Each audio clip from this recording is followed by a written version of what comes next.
Un saludo para todos. Hoy, dentro de nuestra asignatura de aseguramiento de la información, vamos a abordar los antecedentes pertinentes a esta rama del ejercicio profesional de la contaduría pública, teniendo en cuenta y arrancando, quiero arrancar por lo siguiente, y es que la única manera de entender o saber la realidad de un ente económico se da a través de la contabilidad. En ese sentido, la representación de esa situación financiera se da a partir de los estados financieros. Los estados financieros, como propósito principal, tienen la toma de decisiones por parte de esos usuarios de la información. En ese sentido, la construcción de ese estado financiero, ¿cierto? Todo el proceso contable que implica, pues ya tiene unas normas establecidas, las normas internacionales de información financiera con su complemento con las normas internacionales de contabilidad, cuyo proceso de convergencia venimos desarrollando de acuerdo a un cronograma que se estableció a través de la Ley 1314 del año 2009. Pero resulta que en esa construcción y en esa representación de los estados financieros, en muchas ocasiones, por destinación o por opción, ¿sí? Por causas de ley o por opción, se necesita dar una segunda opinión sobre esas cifras para que se incremente el nivel de confianza y la toma de decisiones sea mucho más acertada. En ese sentido, el aseguramiento de la información cobra especial importancia para el ejercicio de actividades como la revisoría fiscal y la auditoría, que particularmente para Colombia no estaban tan claras, ¿cierto? Teníamos algún tipo de normas para seguir, pero hoy en día estamos un poco más estructurados, con todos los pros, los contras, los aspectos positivos y negativos que eso pueda significar. Antes de iniciar el recorrido que tenemos preparado para la sesión de hoy, al hablar de aseguramiento de la información, debemos mirar, bueno, ¿y de dónde se genera este tipo de metodología? Lo primero es recalcar que desde el año 1977 existe a nivel mundial la Federación Internacional de Contadores, y esa Federación Internacional de Contadores, o IFAC, por sus siglas en inglés, es la encargada de generar este compendio de normas de aseguramiento de la información que incluyen varios aspectos que los vamos a desarrollar más adelante. En el año 2014 los estatutos de esta federación se actualizan. Esos estatutos también los podemos conocer como BILAUS, y al actualizarse dejan ver cuál es la función real para lo cual está destinada esa federación. La función de la Federación Internacional de Contadores Públicos se basa en la contribución y el apoyo a la construcción de ¿qué? De esos estándares internacionales de alta calidad. Esos estándares de alta calidad están enfocados hacia dos aspectos. Uno, hacia el profesional que desarrolla los servicios de manera independiente, y dos, que es lo más usual visto desde la parte internacional, a aquellos profesionales que a través de una firma o de una empresa desarrollan esas actividades de control. Sean en uno o en otro caso, se busca la calidad, ¿cierto? Y esa calidad expresada en que esa información que se maneja, de la cual vamos a hacer un examen exhaustivo, con una metodología, con unos parámetros, genere la mayor confianza a la hora de decisiones, y obviamente basados en la responsabilidad social que tenemos como contadores públicos. Una pregunta que nosotros nos podemos hacer es por qué en algunas ocasiones se habla de revisoría fiscal y en otras de auditoría. Y aunque para muchos es claro el tema, ¿m? Para otras personas no, y particularmente para el estudiante tampoco, ¿cierto? Que a veces uno dice, bueno, estamos en materia de revisoría fiscal y en otro momento estamos en normas de aseguramiento de la información y se habla de auditoría. Y normalmente el estudiante o algunos profesionales no tienen claro cuál es el origen de esta situación. Lo vamos a ver. ¿Por qué se da esto? Estamos hablando de auditoría y revisoría fiscal, ¿cierto? Las dos tienen algo en común. ¿Qué tienen en común?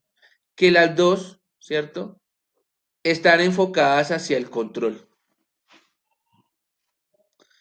Ese enfoque hacia el control depende de dos variables que son muy importantes. Esas variables se conocen como escuelas. Las escuelas son aquellas corrientes que han estudiado de alguna manera esa labor del control y encontramos dos, la escuela de control latino y la escuela de control anglosajón. Vamos a analizar la primera, la escuela del control latino. La escuela de control latino se fundamenta en la función que tiene el contador público, la función social como representante del Estado, buscando que los entes económicos presenten unas cifras reales que contribuyan a la economía con todas las implicaciones que esto tiene. Generación del empleo, carga tributaria o carga impositiva, ¿cierto? Cumplimiento con entidades de seguridad social, en fin. Entonces, esta escuela del control latino, que inclusive tiene bases o fundamentos desde la antigua Roma, en donde se le entregaba una investidura a una cierta clase de personas y eran los representantes del Estado para hacer esas funciones de control. Entonces, esta escuela del control latino maneja y es más afín con la función del revisor fiscal. Esa función del revisor fiscal como representante del Estado, como garante de que esa información, a partir de unos procedimientos específicos, esa información genere confianza y dé tranquilidad al Estado de alguna manera sobre el manejo económico de una empresa, a través de una opinión y es lo que vamos a ver más adelante. Y por supuesto, esa revisoría fiscal busca, entre otras cosas, un acompañamiento paralelo a la labor del representante legal o gerente y paralelo a la labor de la junta directiva. Obviamente, con voz, pero no con voto, como lo manifiesta el artículo 207 del Código de Comercio. Entonces, la revisoría fiscal, claro, el enfoque es el control, pero de alguna manera es paralelo a la labor del ente económico. Y de otra parte, tenemos la escuela anglosajona. La escuela anglosajona, la escuela del control anglosajón, ya no va desde lo general, que es el Estado, hacia lo particular, sino desde lo particular hacia lo general. ¿Qué quiere decir? Que en la escuela del control latino el enfoque era primordialmente del Estado, ¿sí? Sobre los entes económicos. Acá no, acá prima la propiedad privada y esa propiedad privada que se genera a partir de las inversiones, pues lo que se busca es que se genere una confianza para esos inversionistas, valga la redundancia, a partir de la contratación de unos servicios de auditoría, ya no de revisoría fiscal, sino de auditoría que inicialmente tienen el mismo objetivo, generar un grado de confianza sobre las decisiones. Pero acá esas decisiones, en primera instancia, lo que buscan es proteger la inversión. Acá en la auditoría, Escuela de Control Anglosajón, y en la revisoría fiscal lo que se busca es efectivamente dar una claridad sobre las cifras, pero también en esa función del Estado que es controlar y velar porque las empresas sean sostenibles en el largo plazo. Después miraremos la famosa hipótesis de negocio en marcha, que tiene un impacto directo en la economía. Quiere decir con esto que nosotros, como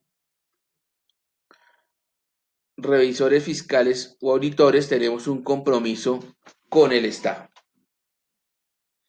Teniendo claro esas dos escuelas de control y llegamos a la conclusión que sea una o sea la otra, finalmente lo que se busca es el control de alguna manera.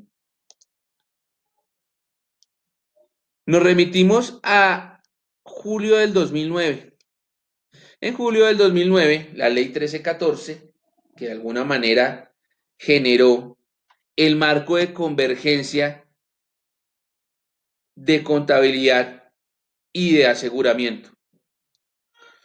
Esa convergencia de alguna manera actualizó y nos puso en armonía con los estándares internacionales. Lo que se buscó con esto es que nuestros procedimientos fueran aceptados internacionalmente. Hay aspectos que son discutibles de alguna manera, particularmente por la situación de nuestra economía o el contexto de nuestra economía. Pretender comparar las empresas de nuestro país con empresas de países desarrollados, particularmente en el manejo de la contabilidad, en donde prima que las cifras se muestren para inversionistas en una sociedad altamente capitalista, pues en Colombia el contexto es un poco distinto. Y de hecho, en esa transición y esa convergencia, para el caso Colombia, se crea lo que se denomina el Grupo 3 en las normas internacionales de información financiera. De hecho, se llaman normas de información financiera. A manera de recorderis o a manera de, abrimos paréntesis para hablar un poco de normas de información financiera, pues en Colombia pasamos de tener, ¿cierto? Diferentes estilos de hacer contabilidad. Tenemos más de 19 planes de cuentas.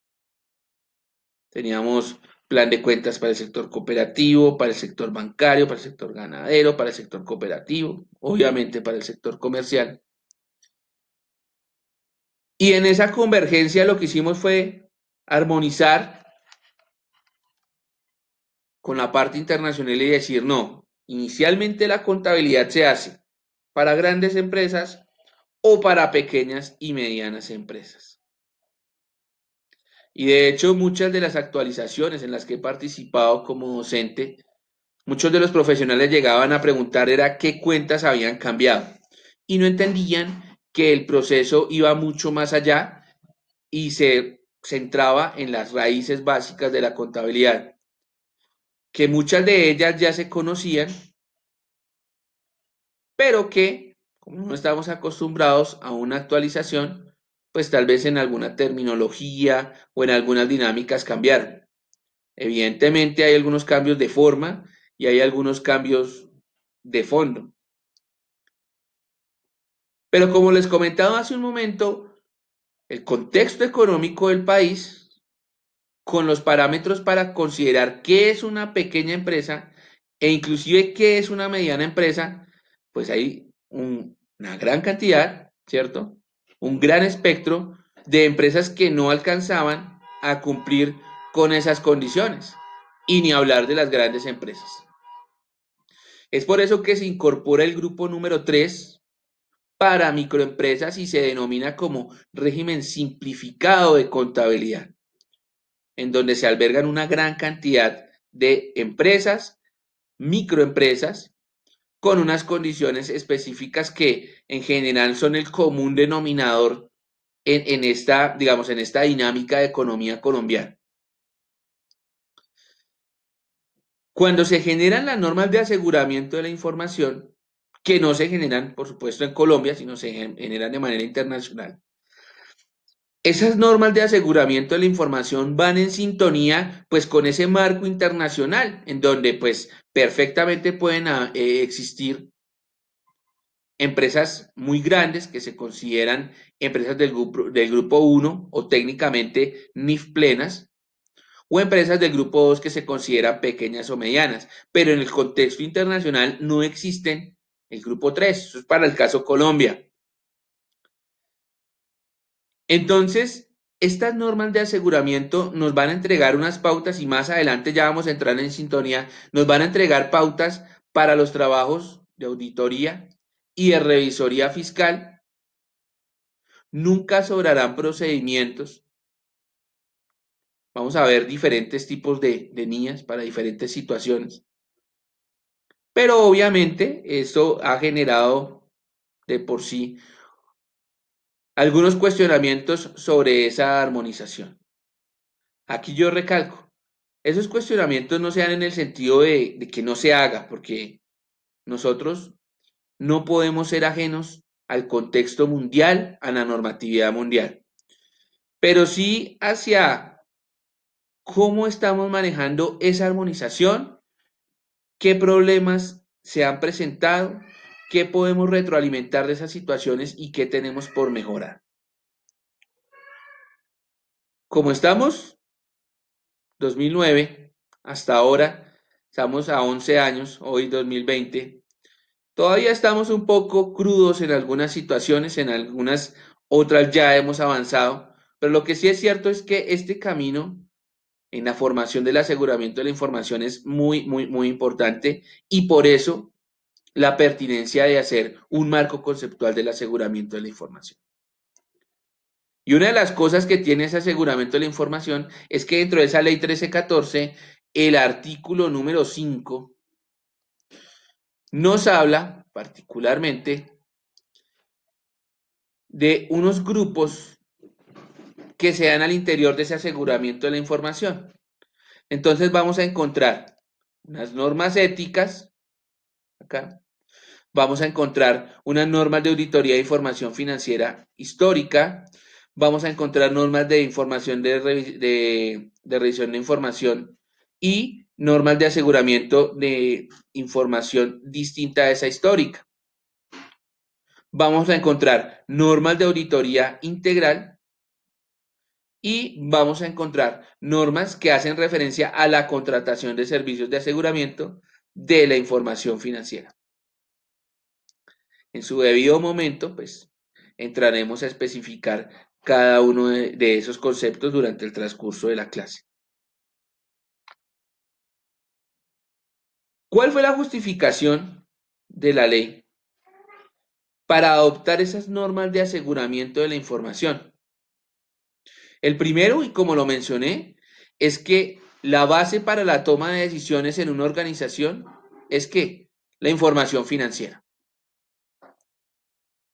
Segundo, que si en ese aseguramiento las empresas no van a tener certidumbre sobre el sustento de sus decisiones y que si ese aseguramiento, la información no va a tener pertinencia, quiere decir que no va a estar disponible cuando se necesite. También que ese aseguramiento implica la realización de qué? De actividades para proteger esa información y obviamente esa información se genera a través de unos sistemas de información que deben cumplir con unos criterios de confidencialidad, de autenticidad, basado en una política de riesgos que más adelante lo vamos a ver.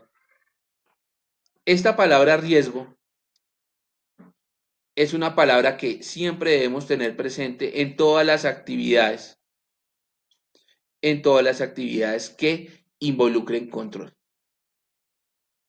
Y obviamente, ante las tecnologías de la información y comunicación, pues también debemos ser muy cuidadosos de esa situación.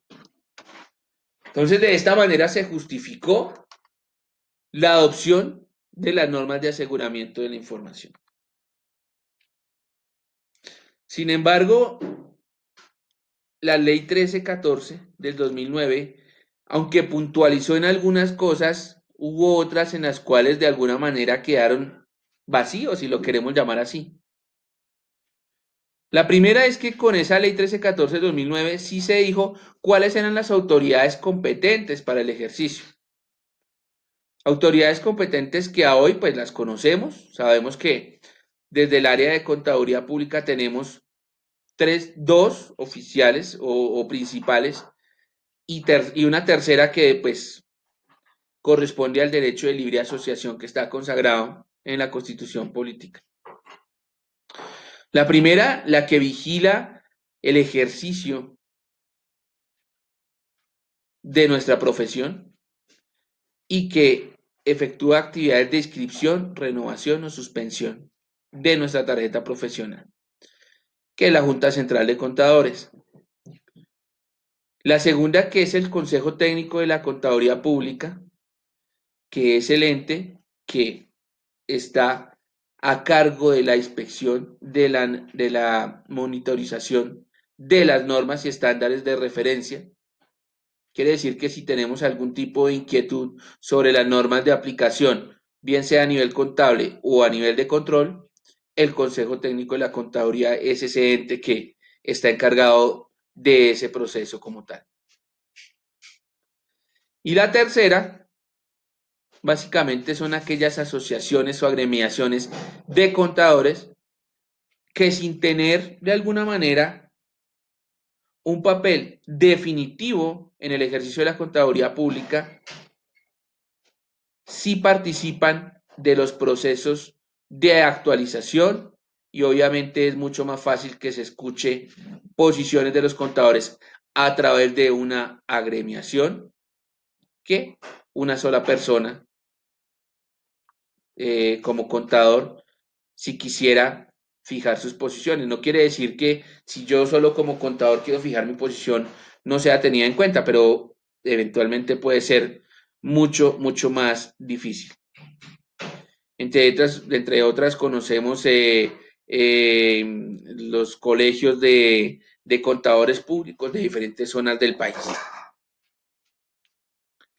Con la ley 1314 también se estableció el procedimiento de su expedición y quiénes son las entidades responsables de vigilar ese cumplimiento. Hasta ahí creo que sin ningún inconveniente. Sin embargo,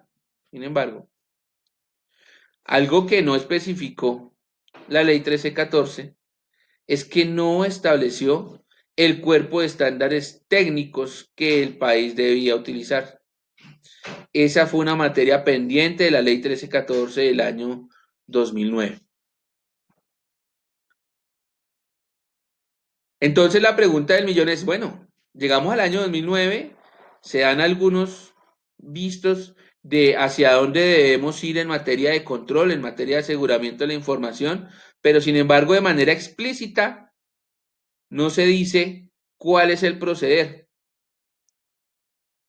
Como toda norma que es sujeta de revisión,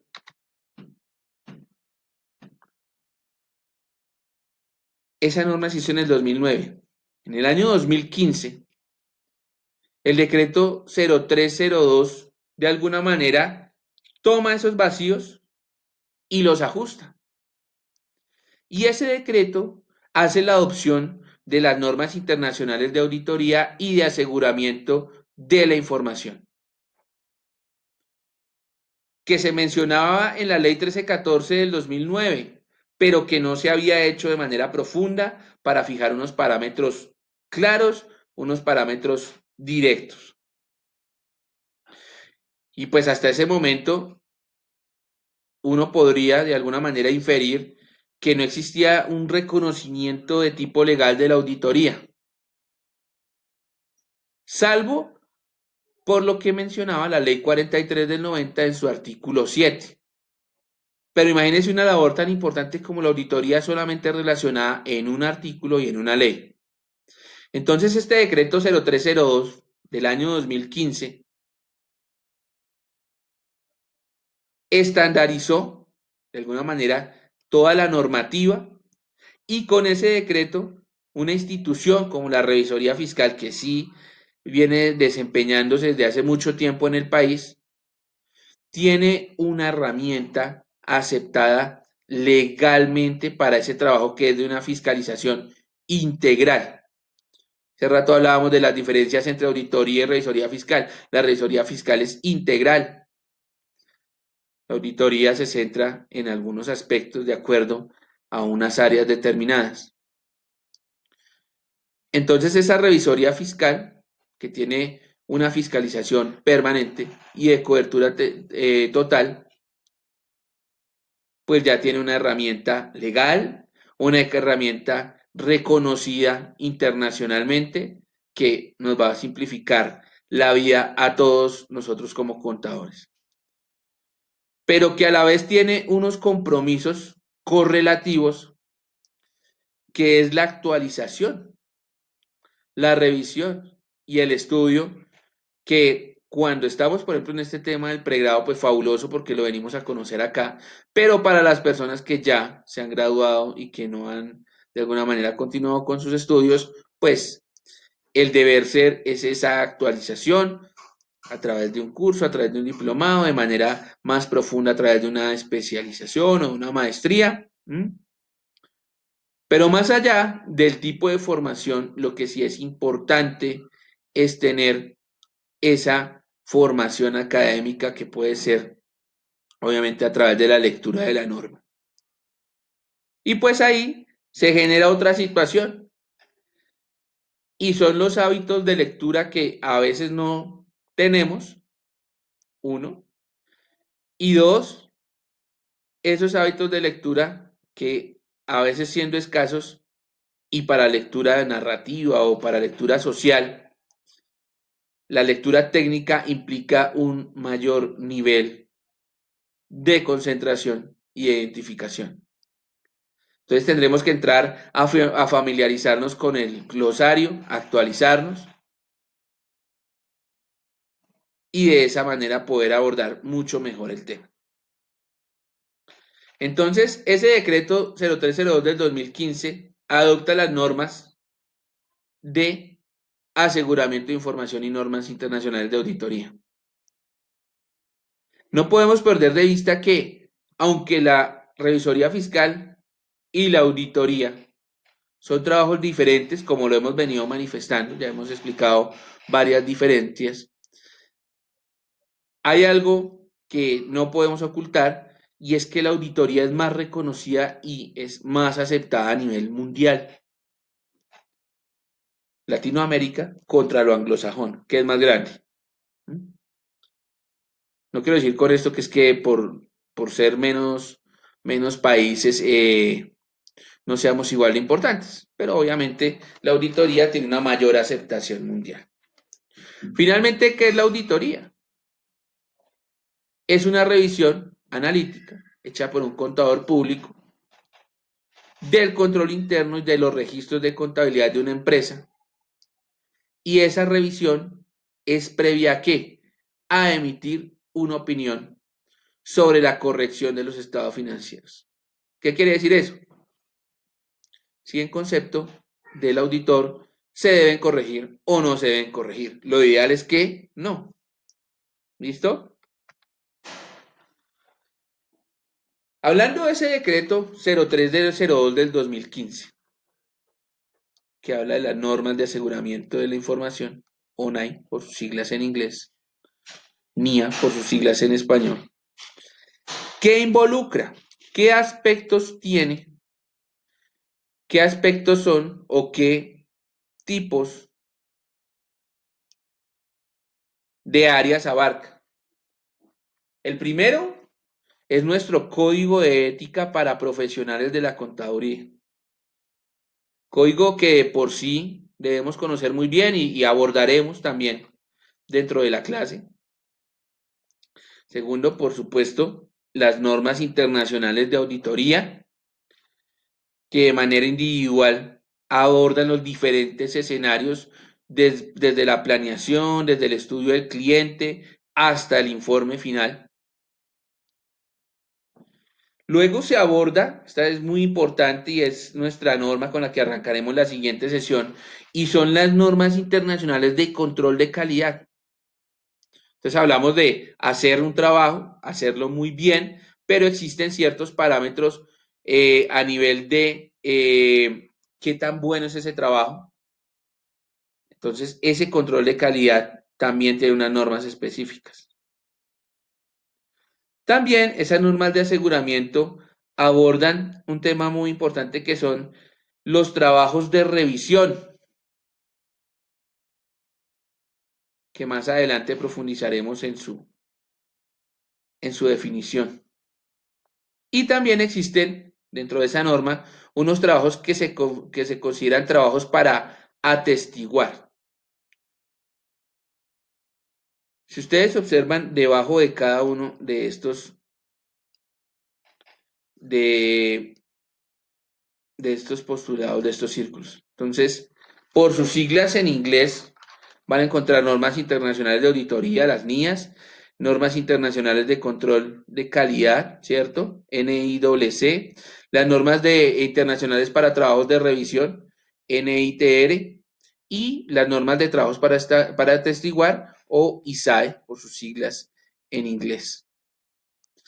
Y existen algunos servicios que sin ser de alguno de los que hemos nombrado, entonces esos servicios relacionados, normas internacionales para la revisión de servicios. Entonces, miren las implicaciones de este decreto 0302 del año 2015, en donde inicialmente uno dice, ok, son normas para el aseguramiento de la información, pero que implican diferentes campos y diferentes áreas en el ejercicio de la auditoría. Simplemente para hacernos un pequeño escenario de cómo funciona. A nivel ya de resumen, ¿cuál es la estructura de esos pronunciamientos del IFAC? Recuerden, IFAC, Federación Internacional de Contadores.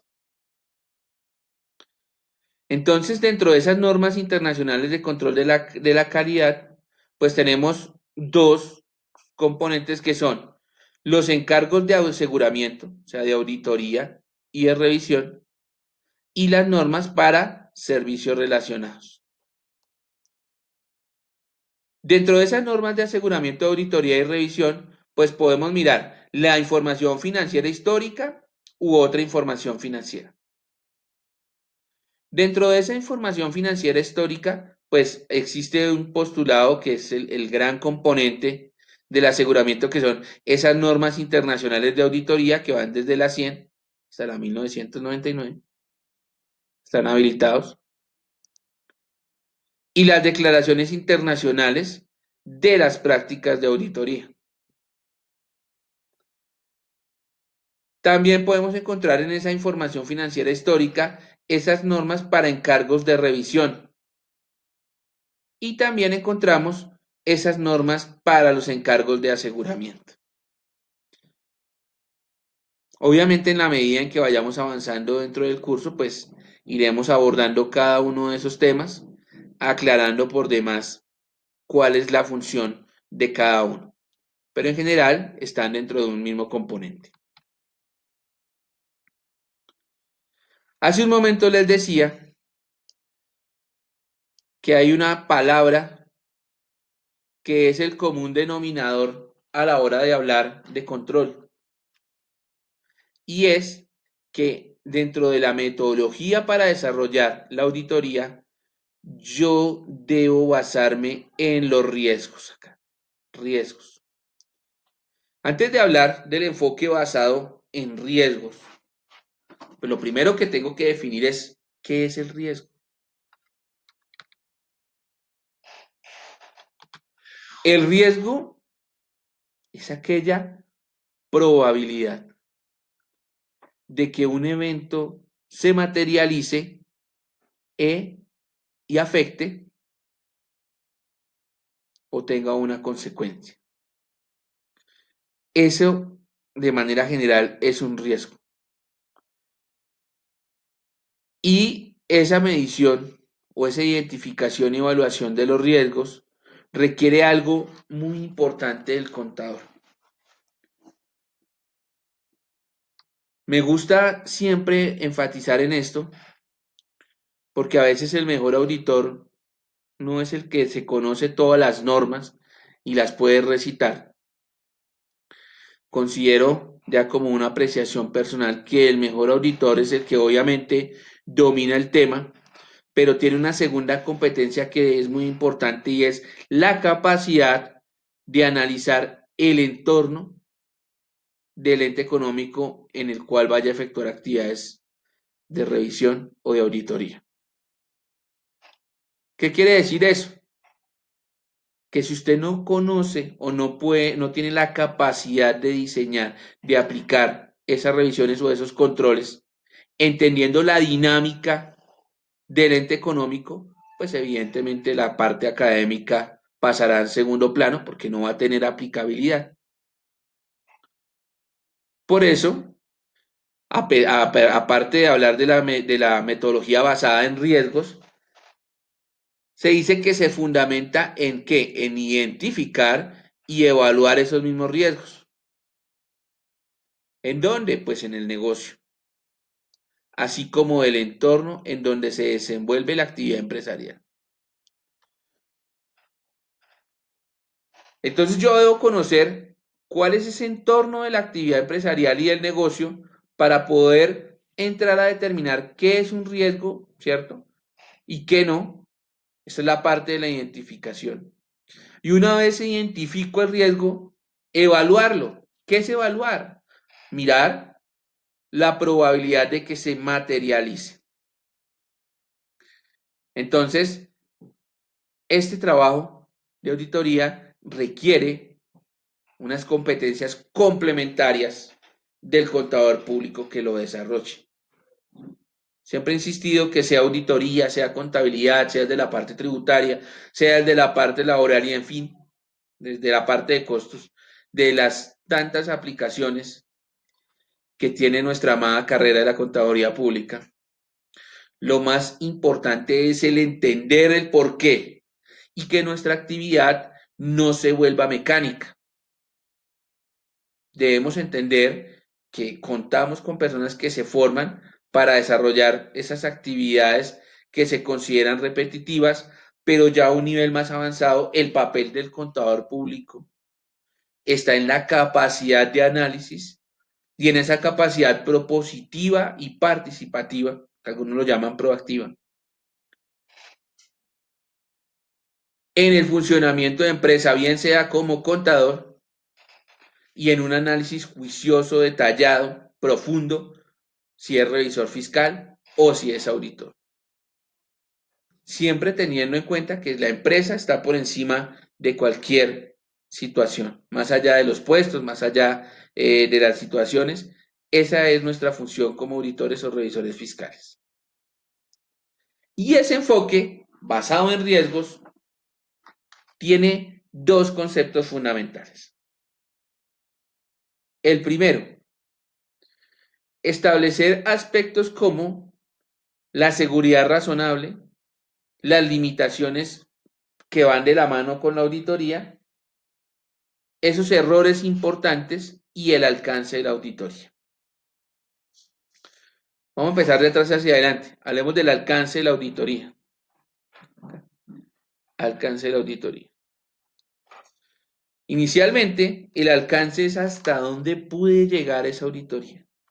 ¿Qué tan efectiva puede ser?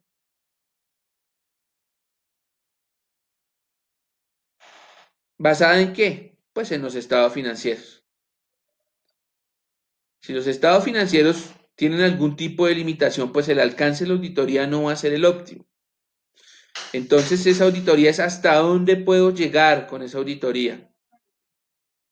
Y obviamente, la preparación de los estados financieros, tal como lo manifiesta la Ley 222 del año 95, es responsabilidad de quién, de la gerencia o representante legal. En ese sentido, dependemos mucho de esa labor que haya hecho el representante legal, obviamente en equipo con el contador, para que el alcance de la auditoría sea efectivo y no sea limitado. Obviamente con las consecuencias o con las opiniones que eso pueda generar, pero pues siempre buscamos que no. Y de otro lado, mirar esos errores importantes. Y un error importante se puede medir o de manera individual o acumulado. Y aquí entra un aspecto muy importante, que es la materialidad. Y la materialidad, de alguna manera, lo he querido definir como ese margen de tolerancia que yo permito, que yo admito, que de por sí ya debe ser mínimo. Entonces, un error que se mide individualmente puede no ser material, ¿cierto? Puede tener un margen de tolerancia, pero varios errores, aunque sean marginales, sumados ya pueden ser materiales. Cuando hay un error material, que se considera un error importante, ese error puede distorsionar las cifras de los estados financieros y la consecuencia directa de dañar las cifras o distorsionarlas es que ya esto que dice acá, las decisiones económicas de los usuarios basados en esos estados financieros, pues ya no van a ser las más efectivas. Pues acá. Más adelante vamos a profundizar en ese tema de la materialidad, pero ya empezamos a mirar palabras claves en este desarrollo del aseguramiento de la información, como primero, identificar la diferencia entre auditoría y revisoría fiscal. Segundo, entender que el control se basa en esa evaluación y en ese control de los riesgos, ¿sí? Y un aspecto muy importante que es la materialidad, ese pequeño margen de tolerancia cuando uno puede determinar que ese pequeño error no afectó de fondo los estados financieros, sino tal vez de forma, o que las sumados o el error individualmente sí afectó los estados financieros, por ende distorsionó ese resultado de la información, quiere decir que los estados financieros se deben corregir y por supuesto no se pueden tomar decisiones sobre esos estados financieros. Entonces hasta aquí, ¿cierto? Para hacer, digamos, de alguna manera un pequeño padre y analizar qué hemos dicho hasta acá, es entender que las decisiones de una organización se toman basados en los estados financieros, lo que se busca es que esos estados financieros correspondan a la realidad de la empresa. Obviamente la primera persona que los desarrolla, que es el representante legal, en compañía de su contador, pues buscan que eso sea así, pero en algunas ocasiones requerimos de una segunda opinión, de una persona externa, de una persona que no tenga un conflicto de intereses y que a la hora de tomar decisiones pues nos entregue una opinión basada en esa información financiera, de la cual esperamos que no haya la necesidad de corregir para que mis decisiones sean lo más acertadas posibles. Hasta aquí eso es lo que hemos visto. Estoy recalcando la importancia de qué, de la información financiera. Y un segundo concepto de ese enfoque es el riesgo de auditoría. Entonces, para poder determinar un riesgo de auditoría, en primera instancia o en primera medida, yo debo tener una evidencia. Y esa evidencia es esa recolección de información que me permite llegar a una conclusión. ¿Cuál es esa conclusión? Pues la conclusión es la parte final de mi auditoría en donde yo genero un informe con una opinión. Allá también igual vamos a llegar tranquilos. Y esa fuente de información o esa recolección de información puede venir de varias partes, tanto de los registros contables, ¿cierto?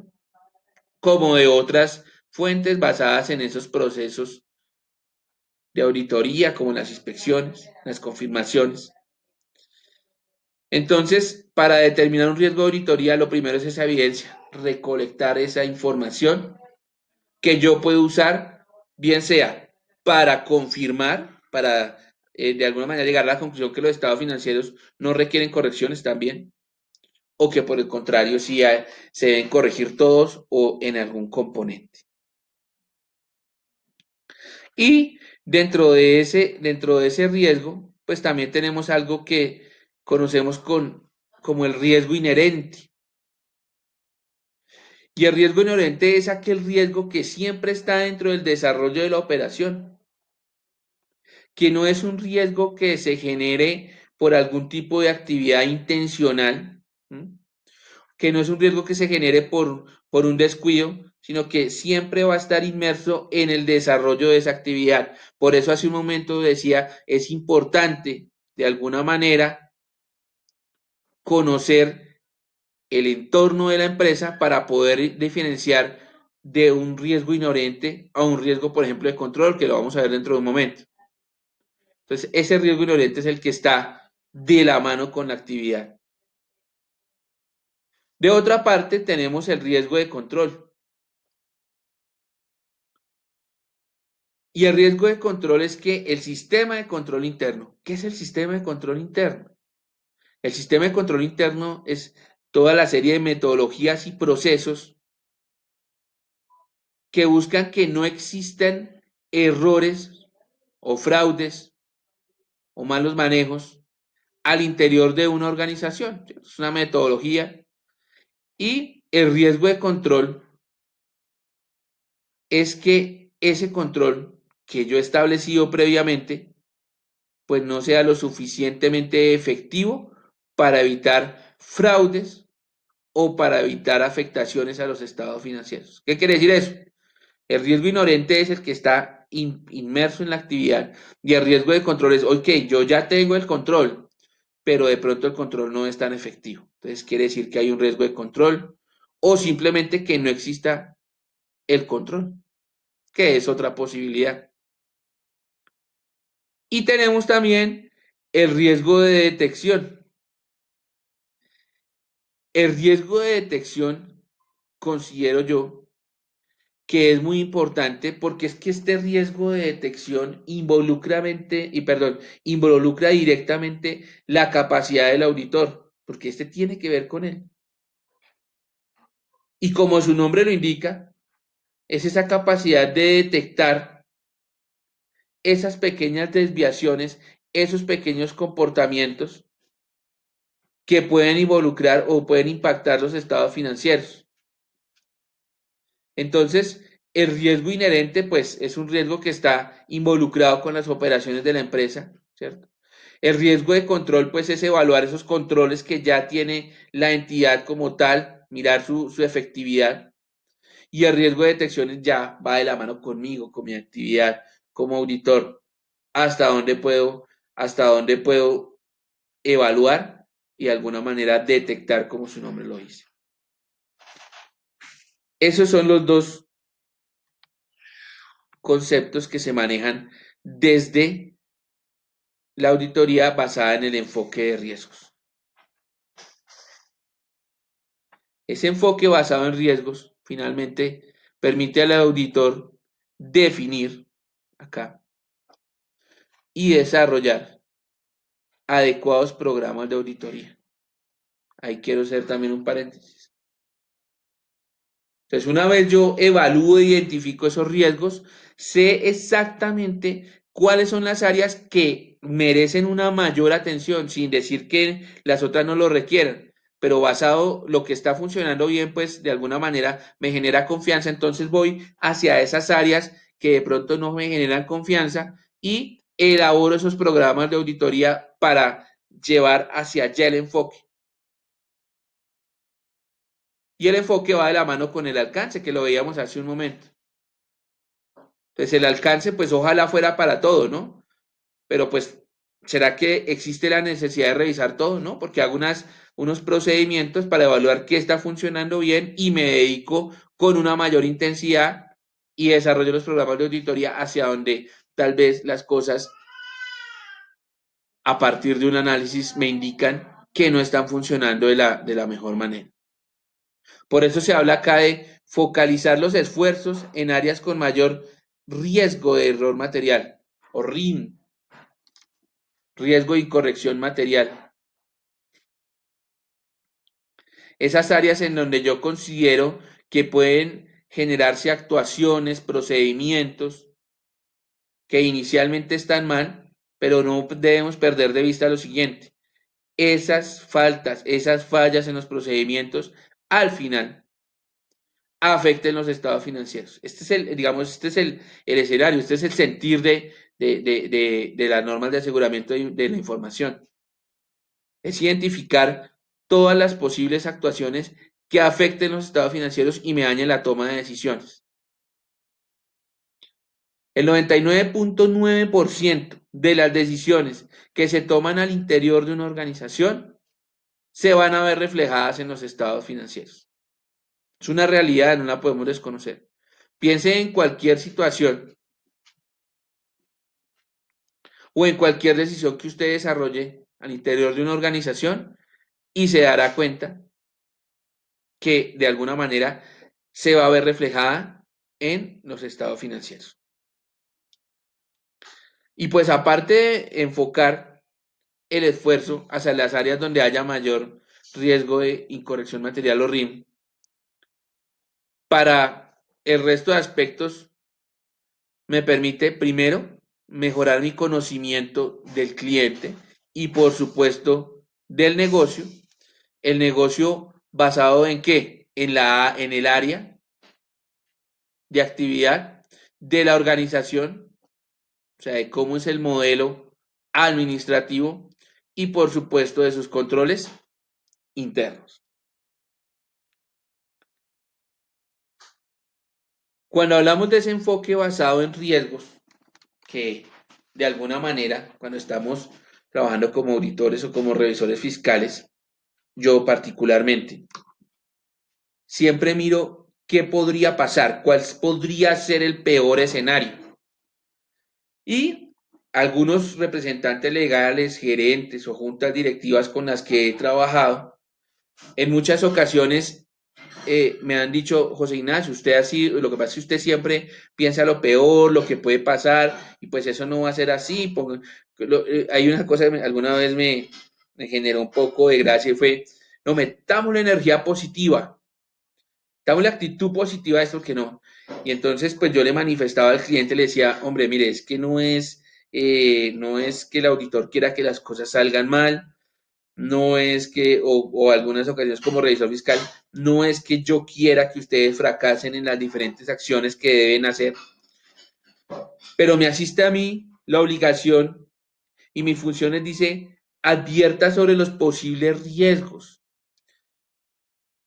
Y en muchas ocasiones eso no gusta, pero es nuestra función. Nos dicen, es que usted es fatalista. No, no es fatalista. De hecho, cuando usted adquiere esa dinámica, pues siempre espera lo peor. Si lo llamo así, de pronto espero que sirva para hacerme entender. Si usted espera lo peor y no pasa, pues no pasó nada, no hay ningún inconveniente. Pero si usted espera lo peor e infortunadamente sucede, pues ya va a estar preparado. Eso es trabajar bajo ese enfoque basado en riesgos. Siempre estando preparado para lo peor, esperando que nunca tenga que hacer uso de esos planes y de esas medidas.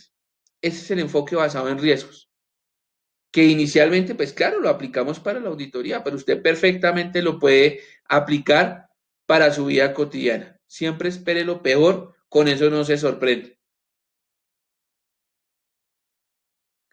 La percepción personal que ese enfoque basado en riesgos se puede dar es difícil, pero ese enfoque basado en riesgos lo hacen los bancos, las empresas, los auditores, personas en su vida cotidiana. ¿O usted piensa que cuando usted pide un crédito al banco no evalúan ese enfoque basado en riesgos? ¿Será que el señor sí me paga? Consultemos en centrales de riesgo. ¿Será que el señor sí me paga? Consultemos su capacidad de ingreso. ¿Será que el señor sí me paga? Verifiquemos las referencias. ¿Será que el señor sí me paga? Verifiquemos si ha tenido productos bancarios. Verifiquemos cuál ha sido su comportamiento de pago. Todo eso es evaluar el riesgo. ¿Cuál es el riesgo? Que el cliente no me pague. Y evalúo absolutamente todos esos escenarios y al final tomo una decisión. En auditoría pasa exactamente lo mismo. Tengo los bancos, ¿será que lo que dice ahí en el banco está bien? Uno. Dos, lo que dice que está en el banco es lo que debería haber. Debería haber más, debería haber menos. Me voy, me devuelvo un poquito, evalúo esos procedimientos. Cuentas por cobrar. Lo que dice ahí que me deben corresponde a la realidad. Uno. De esas obligaciones que están a favor mío, o sea, que me están debiendo, todas están vigentes, todas son exigibles o no. Porque si hay alguna que no sea exigible, pues no debería estar en el estado financiero. Y si no debe estar en el estado financiero, está distorsionando las cifras del estado financiero. Y si está ahí, a pesar de que no debe estar, es un riesgo de error material. Y si es un riesgo de error material, pues obviamente involucra una corrección del estado financiero. Y si involucra una corrección del estado financiero, significa que yo no puedo tomar decisiones basadas en ese estado financiero. Con las implicaciones de decir, entonces, el representante legal, que es el encargado de la contabilidad, pues de alguna manera podría pensar uno que no presenta la información de acuerdo a la realidad. Esas son las implicaciones y aquí pues debemos concatenar esos conocimientos contables que tenemos con el aseguramiento de las cifras. Y partimos de un juego de roles, ¿cierto? Porque no, una cosa es cuando tengo el chip como contador y otra cosa distinta es cuando tengo el chip como auditor o como revisor fiscal. Claro, como auditor o como revisor fiscal, pues debo conocer los procedimientos contables, pero la actitud y la disposición y la forma de trabajar evidentemente son distintas y ya aquí, digamos, esas normas de aseguramiento nos lo están manifestando. Y de hecho, pues las normas de aplicación son totalmente distintas, porque si estoy como contador, trabajo con las normas internacionales de información financiera, con las normas internacionales de contabilidad que apliquen. Y si estoy trabajando como auditor o como revisor fiscal, pues tendré que apegarme a ese marco de aseguramiento de la información. Dentro de ese enfoque, basado en riesgos, pues hay tres momentos que debemos tener en cuenta. El primero, y en el que hemos venido insistiendo, es ese primer momento en donde usted identifica y evalúa el riesgo. Ese es el primer momento. Cuando usted los identifica y luego pasa a hacer una evaluación, debe pasar a una segunda instancia que es, bueno, ¿y cuál fue la respuesta a esos riesgos? ¿Qué quiere decir eso? Los riesgos y esos controles generados de los riesgos han sido efectivos, se han controlado. Recordemos que frente al riesgo, algo que nunca va a pasar ante un riesgo es que desaparezca. O sea, no, yo no, un riesgo no puede decir esta política o este procedimiento o este control me va a hacer desaparecer el riesgo. No lo va a hacer. O sea, mi gestión frente al riesgo no puede ser desaparecerlo, no puede pasar, usted lo puede controlar, lo puede mitigar, lo puede asumir, pero jamás lo podrá desaparecer o retirar. Yo acostumbro a colocar un ejemplo en temas de riesgos y es, suponga que usted está por una calle de su ciudad, va caminando por las calles, respeta absolutamente todas las normas, cruza por la cebra, respeta los semáforos, transita por el andén, ¿sí? El desarrollar todas esas actividades le puede dar una certeza de que jamás usted va a estar involucrado en un accidente de tránsito. La respuesta a ese interrogante es no. Usted no puede asegurar con certeza que el cumplir con todas las normas de tránsito le garantice jamás estar involucrado en un accidente de tránsito. Entonces usted no puede desaparecer el riesgo, pero sí que va a pasar. ¿Usted tiene controlado ese riesgo? Claro, porque al cumplir con todas esas normas de tránsito, usted de alguna manera lo mitiga, o sea, disminuye esa probabilidad de que el evento suceda. Y cuando el riesgo es bajo, a partir de esos controles que usted mismo se está colocando, pues entonces yo no voy a estar allá siempre mirando qué va a pasar, porque sé que usted lo está cumpliendo. Pero cuando no es así, ¿cierto? Supongamos que usted, aparte de que no puede garantizar, se pasa por donde no es, transita por el andén, anda en bicicleta sin casco, en fin, todo lo que quiera, a manera de ejemplo. Pues cuando esos riesgos se materialicen, pues van a generar un impacto. Por eso el tercer escenario es el impacto de esos riesgos en el informe.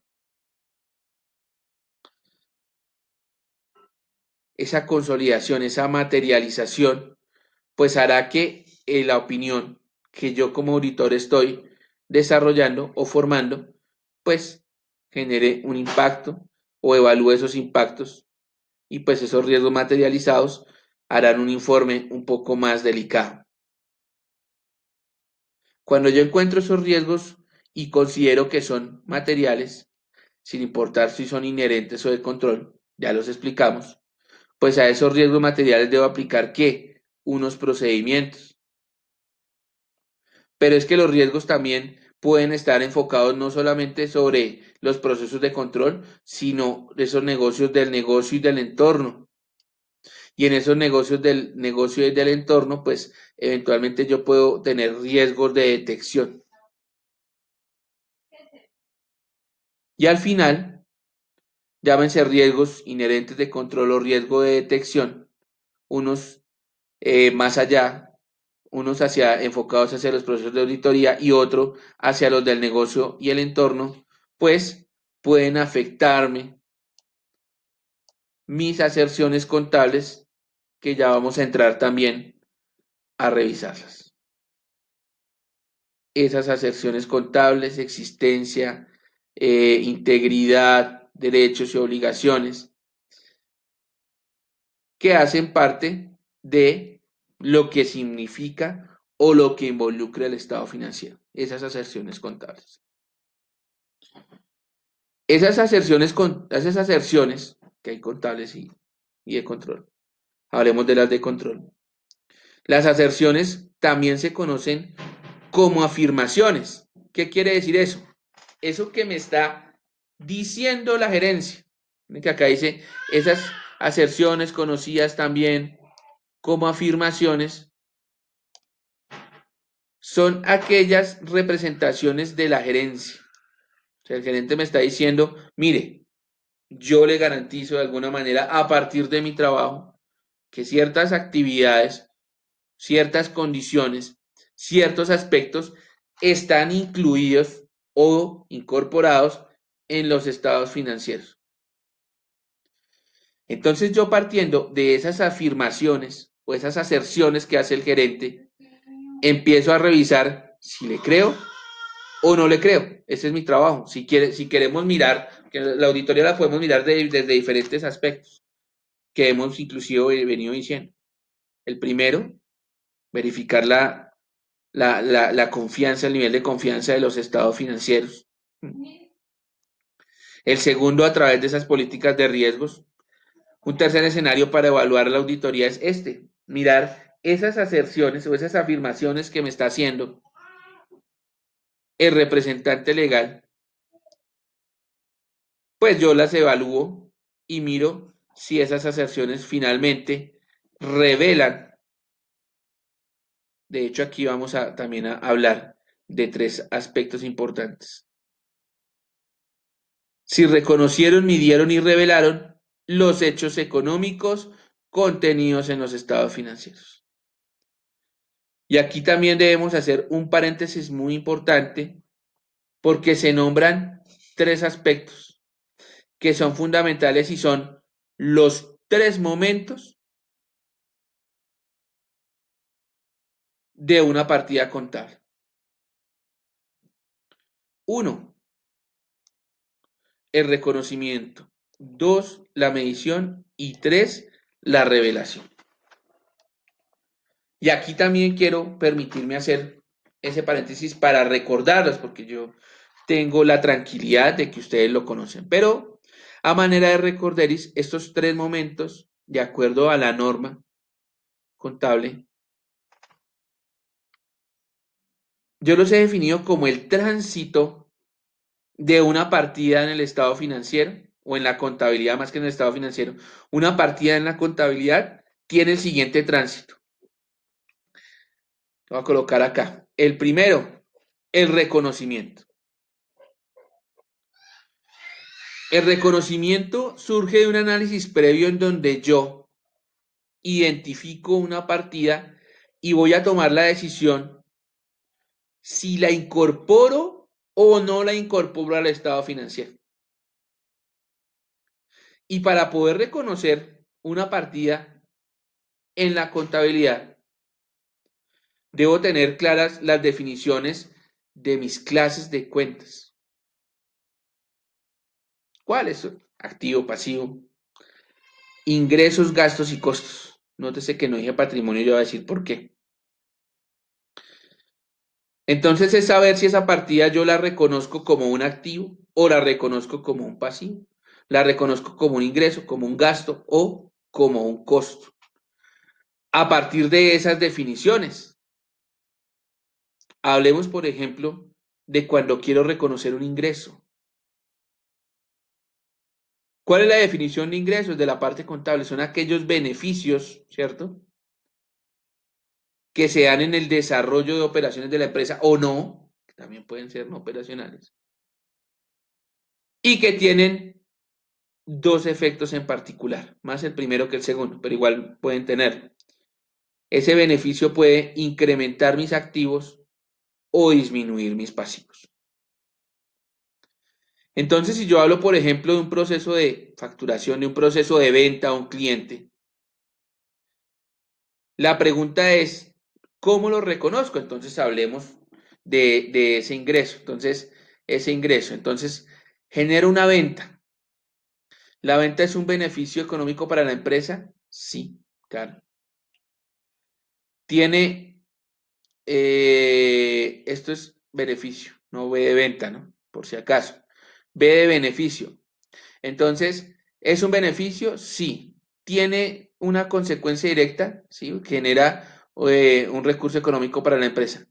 ¿Qué efectos tiene ese beneficio? ¿Aumenta los activos? La respuesta es sí los aumenta. Utilizando el método de causación, pues los aumenta ¿desde qué? Desde mis clientes. Quiere decir que ese momento del reconocimiento, yo puedo decir que reconozco un ingreso porque efectivamente es un beneficio y tiene que un efecto sobre los activos que es los aumenta con mis clientes por la venta a crédito. Entonces, cuando ya tengo claro ese reconocimiento, ¿cierto? Y decido que sí lo voy a incorporar al estado financiero, viene mi segundo, ya salimos del reconocimiento, viene mi segundo momento que es la medición. Entonces ya hablé acá del reconocimiento, entonces hablemos de la medición. Entonces tengo claro, ¿cierto? Tengo claro que sí voy a incorporar esa cifra, ese beneficio llamado ingreso a mi información contable o financiera. La pregunta es, ¿qué valor debo ingresar? Y dentro de la medición hay dos momentos, uno que se llama la medición inicial y otro que se llama la medición posterior. Entonces, cuando ya tengo claro que voy a incorporar es, bueno, ¿y con qué valor lo incorporo? Pues hombre, hago una medición. Y dentro de esa medición están los diferentes criterios de valoración, ¿cierto?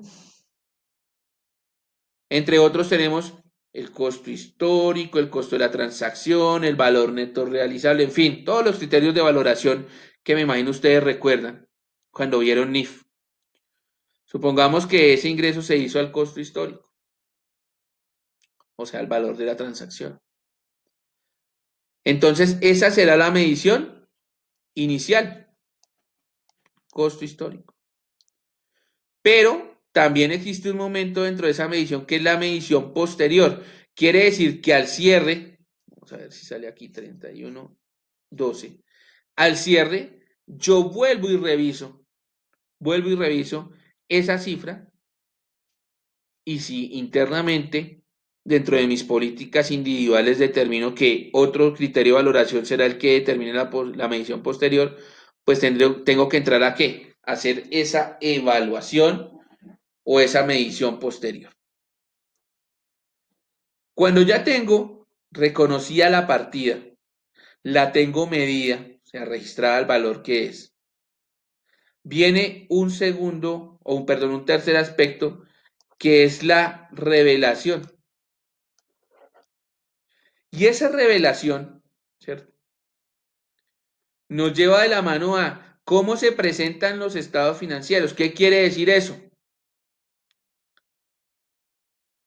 Que hay una norma que se llama la norma de revelación plena que me dice, hombre, ojo con esto, o sea, la información contable puede ser muchísima, puede ser exorbitante.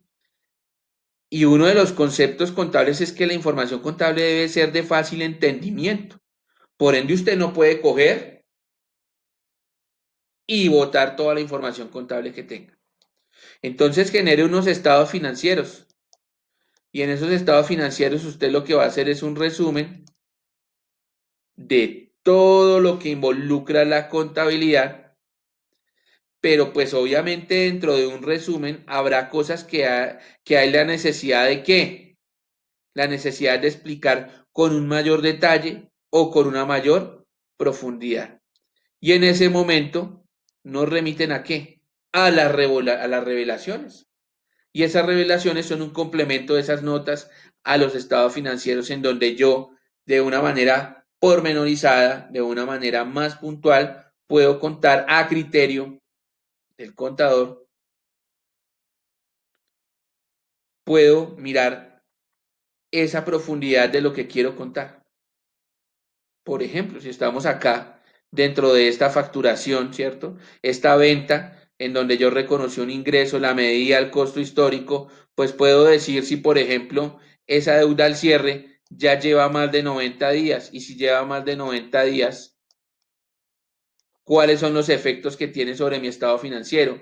¿Habrá que hacer un deterioro de cartera o no? ¿Cierto? Porque el deterioro lo que reconoce es que esa probabilidad de que yo ya no pueda recuperar todo el dinero, puede que me lo paguen todo, pero inicialmente debo contar con que no, porque ya lleva más de 90 días, por ejemplo, o más de 120 días. Entonces, en esa revelación yo cuento todo eso. Si lleva más de un determinado tiempo, acá para el ejemplo, digamos 90 días, si tiene un deterioro, conocido también como provisión, pero prefiero llamarlo técnicamente deterioro. ¿Mm? Y si eso afecta o no las decisiones de los estados financieros.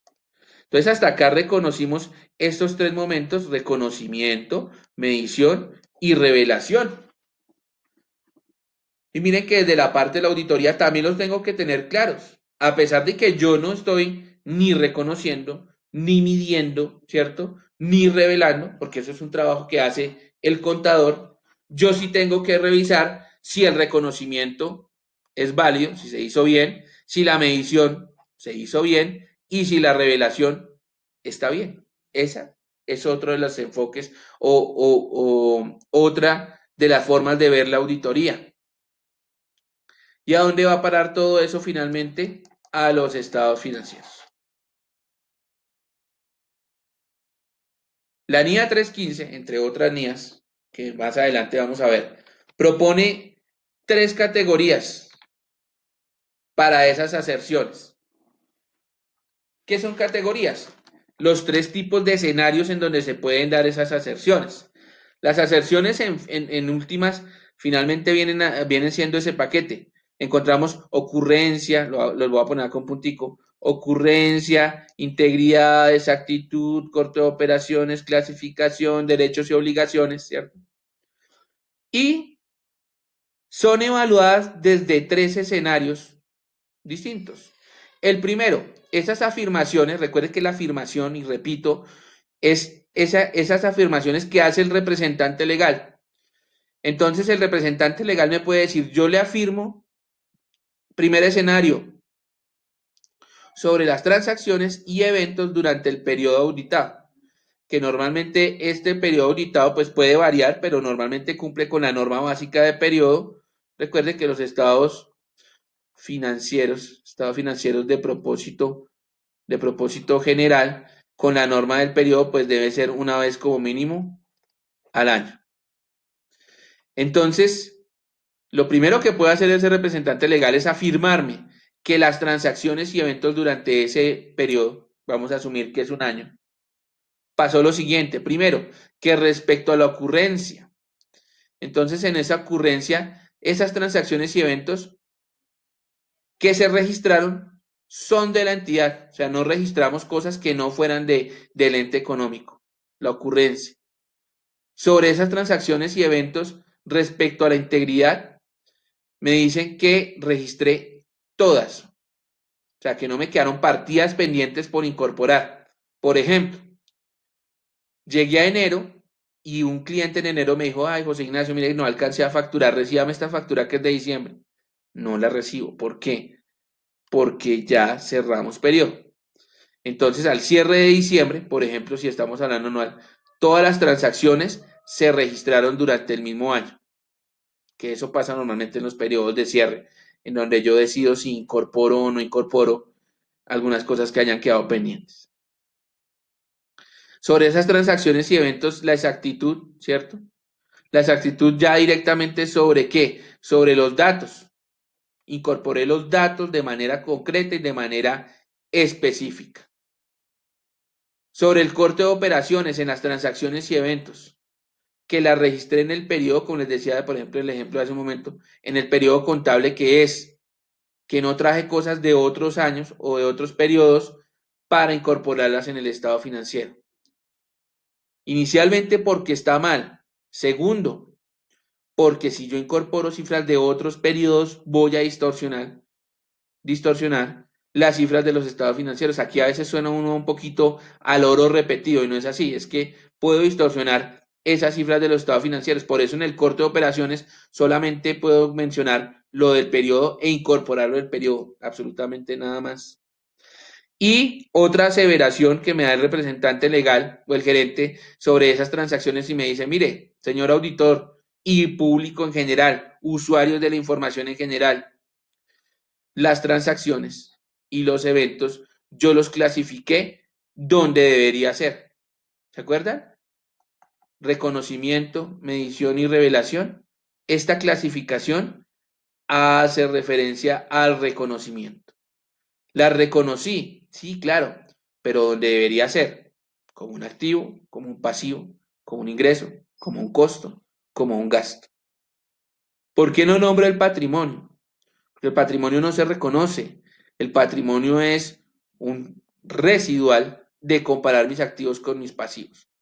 Y el patrimonio, pues tiene unas operaciones específicas en donde yo no reconozco, sino simplemente entro a clasificar. Pero sobre el resto de componentes de los estados financieros, activo, pasivo, ingresos, costos y gastos, si yo debo entrar a hacer ese reconocimiento. Entonces, esa aseveración pues dice es, ok, lo clasificó donde era, pues si era un activo lo clasificó como un activo, si era un pasivo lo clasificó como un pasivo, o si era un ingreso, costo o gasto, pues lo clasificó como era. Con el procedimiento pues que se explicó anteriormente, que no, digamos, no aplica, si usted lo entiende de otra manera mejor, pues fabuloso, pero lo que sí no puede cambiar o no puede diferir de nuestras dos apreciaciones es el reconocimiento, la medición y la revelación, que son las tres etapas de una partida al interior de un estado financiero. Entonces, ese primer compendio de aseveraciones van sobre las transacciones, lo que me puede confirmar o afirmar el representante legal. El representante legal también me puede afirmar cosas sobre los estados financieros. Entonces ya hablamos sobre las transacciones, ahora las aserciones o afirmaciones que me hace el representante legal sobre los estados financieros. La primera, existencia, que lo que yo encuentro en activo, pasivo y patrimonio neto corresponde a la realidad. Que los activos que me están presentando existen, ¿cierto? Están. Hablábamos hace un momento de esa deuda. ¿Qué pasa si hay una deuda que, por ejemplo, prescribió? una deuda que tenía un cliente conmigo hace más de 7 años y nada que la retiro, pues ya no existe. Obviamente va a haber un proceso paralelo de deterioro, pero pues ya no existe, la retiro. O si hablo de propiedad, planta y equipo o de inventario, pues que si yo digo ahí que tengo un inventario, pues ya no hay unos procesos previos para verificarlo y que existe eso dentro de los elementos de los activos o las obligaciones, o que ese patrimonio neto del que estamos hablando, activos menos pasivos, es el real. En esos estados financieros también el representante legal me puede afirmar sobre derechos y obligaciones.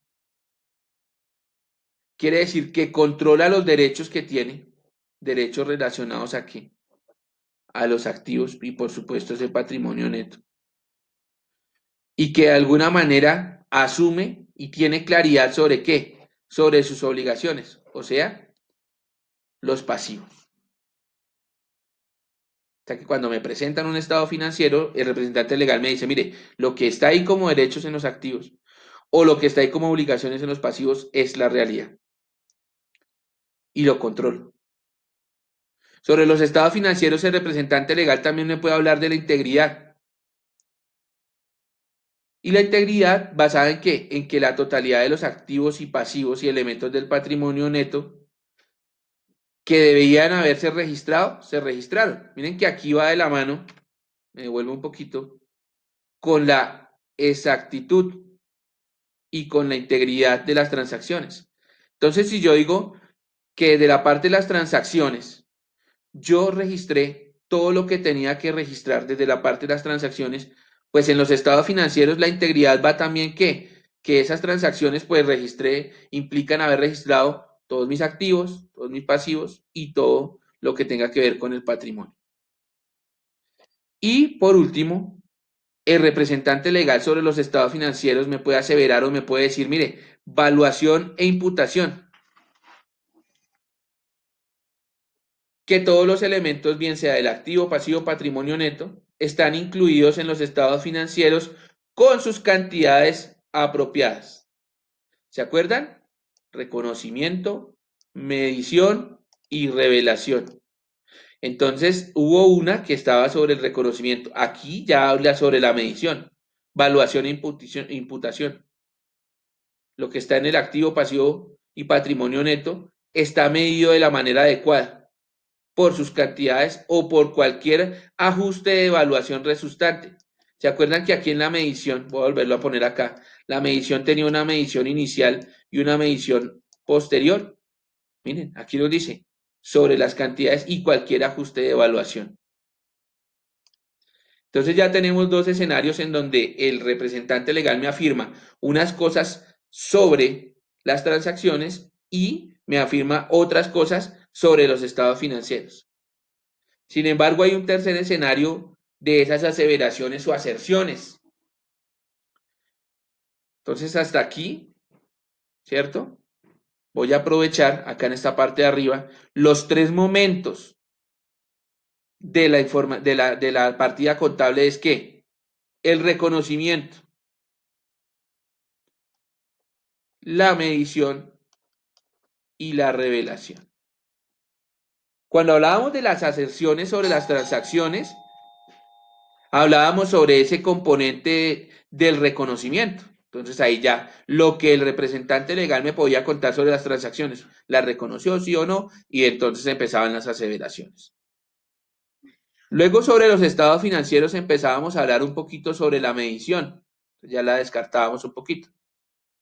Y por último están esas aserciones sobre la revelación. Entre otras tenemos, por ejemplo, la ocurrencia de derechos y obligaciones. Todos los eventos y transacciones revelados, o sea, que están como complemento, sí ocurrieron y corresponden a la realidad de la entidad. La integridad, si se dan cuenta, vamos en el mismo sentido. Todas las revelaciones que deberían haber sido incluidas, pues se incluyeron. Si usted miraba la integridad desde la parte de estados financieros, pues todas las operaciones que se debieron haber incluido se incluyeron. Y si mira la integridad desde las transacciones, todas las que se deberían haber registrado, se registraron. Entonces, démonos cuenta acá, pues, para hablar un poquito, las aseveraciones son las mismas: ocurrencia, o integridad, o clasificación, o precisión y evaluación, o existencias, o derechos y obligaciones. Sin embargo, se miran desde diferentes escenarios y diferentes aspectos. Clasificación y comprensibilidad, esta es muy importante. Esa información financiera que yo presento se describe adecuadamente, uno, y las revelaciones se expresan claramente, dos. Aquí hago un paréntesis. ¿Cómo reconoce usted la calidad de trabajo de un contador público? Es una buena pregunta. Pues digamos que al ser una apreciación personal y subjetiva, yo como contador le podría contar que entre muchas cosas que usted podría tener en cuenta para evaluar el trabajo de un contador, unas buenas revelaciones y unas buenas notas, o las notas y las revelaciones, la que hemos le extractamos esa parte, bueno, unas notas y unas revelaciones denotan la calidad y profundidad del trabajo del contador, sin irse a los extremos, ¿no? Con esto no quiero decir que el contador que más revelaciones haga y más notas a los estados financieros haga es el mejor, y el que menos haga es el peor, sino que las revelaciones tengan esa pertinencia, sea ese alcance, que sean las justas, no más, no menos, porque esas revelaciones obviamente lo que buscan es una profundidad en aquellos asuntos y en aquellos aspectos en donde el estado financiero no dé la oportunidad de entender, que para el que no sabe pues sería todo, ¿cierto? Pero en algunas el nivel de profundidad será mayor y en otras será menor, porque solamente bastará en algunas con hacer una breve descripción y en otras si hay que colocar un antecedente. De hecho, eso tiene una metodología, la redacción de las revelaciones.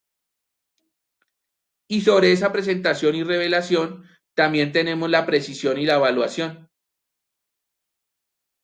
Y la información financiera se revela de manera justa por sus cantidades apropiadas.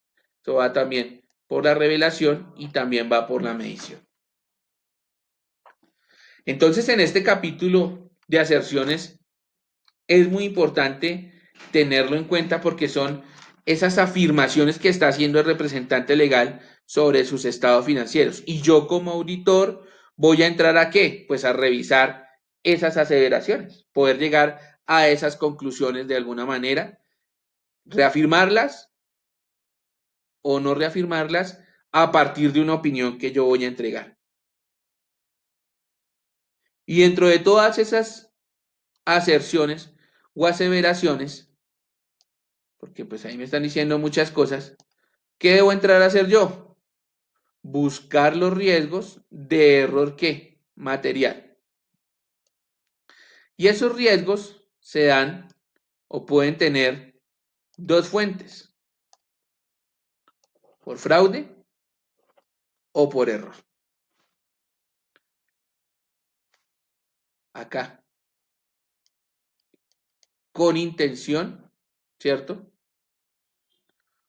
O por falta de previsión o falta de pericia, falta de capacidad.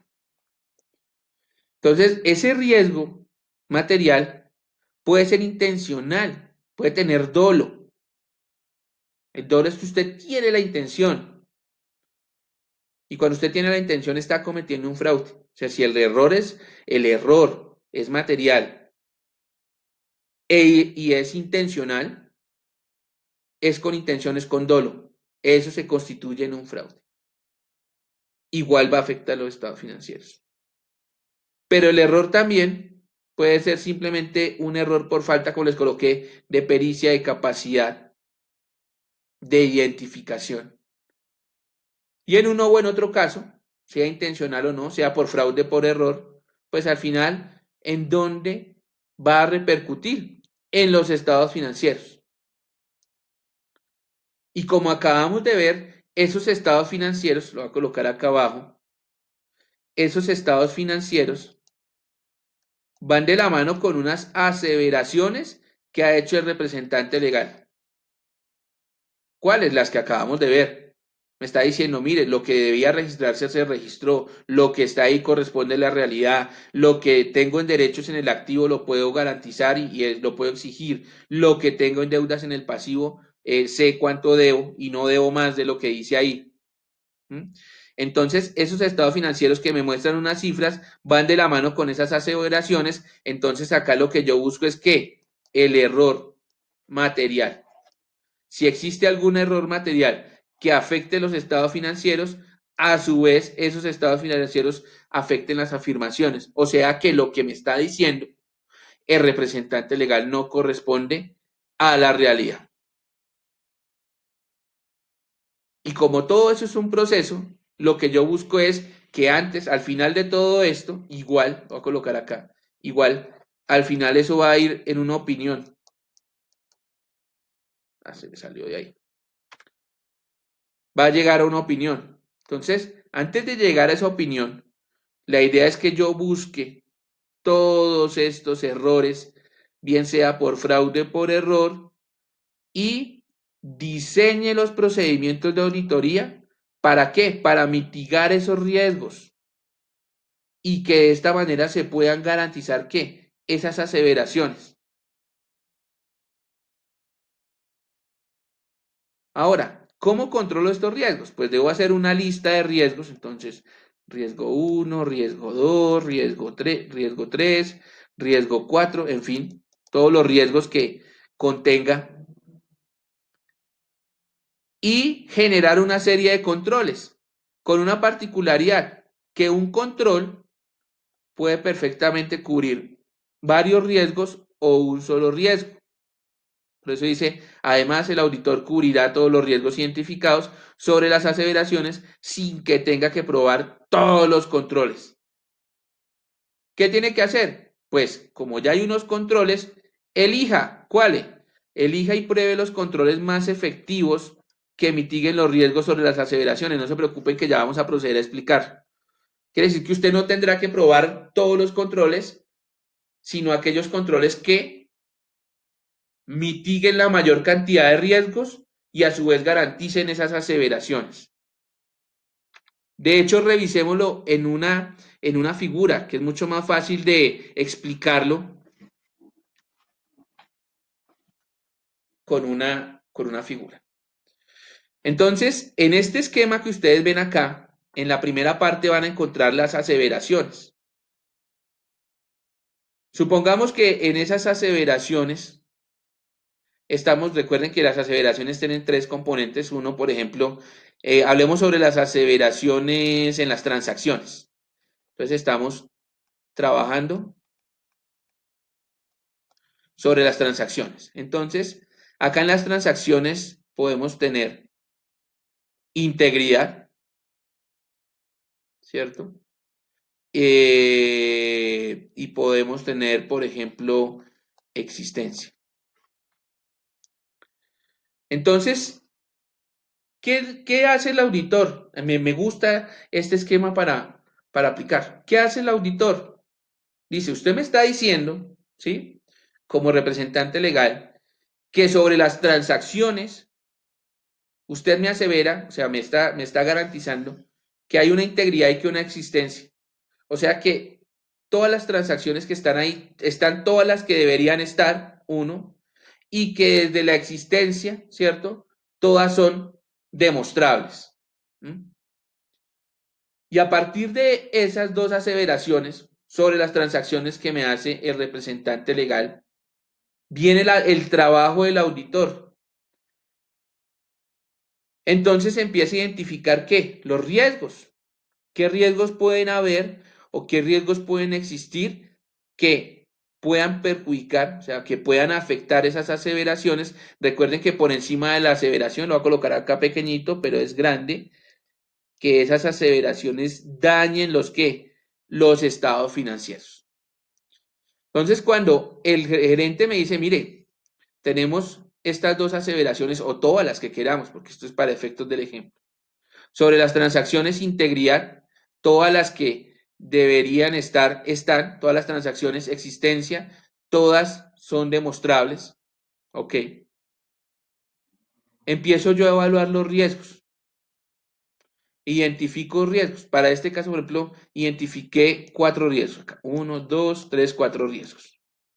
Y esos riesgos, porque hice una lista de todos los riesgos, pero no significa que todos los riesgos se apliquen para las dos. ¿Mm?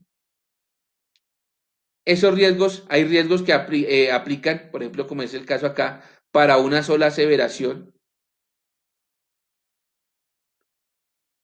o para otra aseveración, ¿cierto?